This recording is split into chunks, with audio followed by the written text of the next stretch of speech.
Welcome to the instructional training video on the Assure model. This brief video has been designed to provide an overview of this instructional design model. By the end of the training, you will have reviewed the foundational theory, history, the steps, description, advantages and disadvantages of the model. The Assure model was designed by Sharon Smaldino, James Russell, Robert Heinich, and Michael Molenda to be a systematic guide to assist designers and facilitators in developing instructional units that specifically focus on integrating technology and media.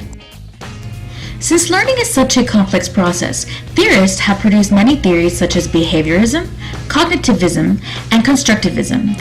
These theories have greatly influenced the development of instructional design models. The Assure model is an instructional design model that is commonly used in classrooms and incorporates Gagne's 9 events of instruction. Today, Robert Gagne continues to influence instructional designers in the field of education, military, business, and industry. For this reason, professionals in the field of instructional design need to have profound knowledge of different models and the ability to select a model that is effective to overcome an instructional problem. Furthermore, the field of instructional design will continuously change as more learning theories and technological innovations emerge and instruction shifts from teacher-centered to learner-centered. One of those models with a strong instructional design foundation is the Assure model. It is reflected upon as a landmark approach. The model is designed to help you effectively integrate media or technology into your lesson or presentation to help assure learning. The focus of the model is to improve teaching and learning by using a step-by-step process to help write and design a complete course or unit while incorporating technology. This model is designed to identify flaws that can still be corrected in order to assure effective instruction. Now we are going to overview each step of the Assure model. The Assure model is an acronym that stands for Analyze the Learner Characteristics, State Objectives, Select Modify, and design strategies and materials, utilize technology and materials, require learner response, and evaluate. The first step in the Assure model is to describe your target audience. There are general characteristics such as age, educational level, socioeconomic status, gender, and ethnicity.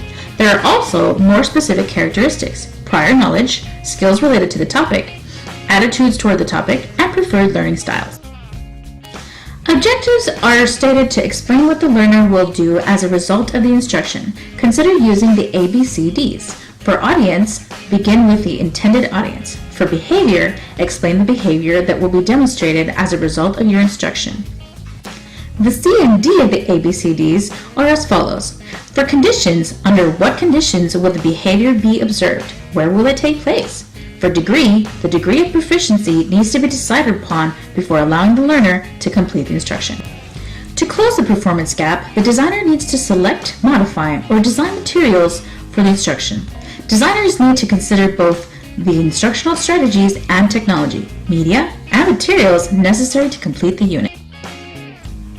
Once the materials have been selected, now they must be implemented. Be sure to test the materials before beginning the actual instruction, arrange a location and proper seating, and prepare both electronic and non-electronic materials.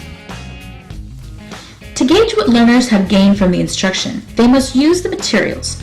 Observations should occur during the training so that the facilitator can provide feedback and determine if the performance gap is being closed.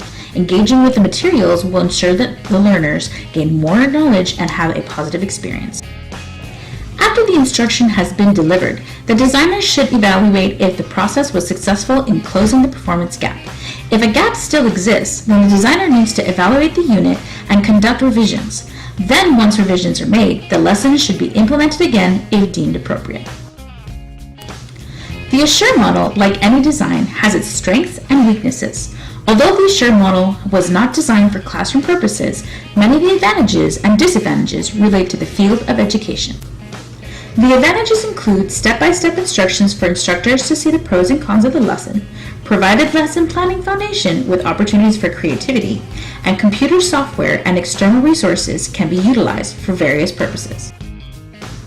The disadvantages include use of online information in lessons may not always be credible, technologies may be limited in quantities, and the model does not have a phase to evaluate if instruction is required to close a performance gap. The Assure model is mostly used in the field of education. An example of the use of this model can be seen in Russell's research in improving technology implementation. In Russell's research, teachers attended a workshop to prepare their lessons with the Assure model. Teachers began by analyzing the needs of their students by asking various questions, such as, what do students know and need to know? What strategies are beneficial for my students? Teachers then used the ABCD approach to state their instructional goals and objectives. Recall from the Assure model steps that the ABCD approach stands for audience, behavior, conditions, and degree. Teachers then selected educational software and instructional methods that were appropriate for their grade level. During the workshop, they were required to create appraisal checklists for software within each school corporation to evaluate their choices of software. During the workshop, teachers were informed they would need to use their choice of software with their students. This was demonstrated to teachers with an example of how to use one computer per class. Teachers were also informed that they would need to require their students to participate with computers in the classroom. Afterward, teachers would need to evaluate and revise their lessons based on student feedback and achievement. In Russell's research, teachers took their developed lessons and implemented them into their classrooms. As a result, student-centered lessons were created and computer usage in the classroom increased. This concludes our presentation over the Assure model, giving an overview of all of its components, foundation, strengths, and weaknesses. Now we challenge you to use the Assure model to transform learning in your work area.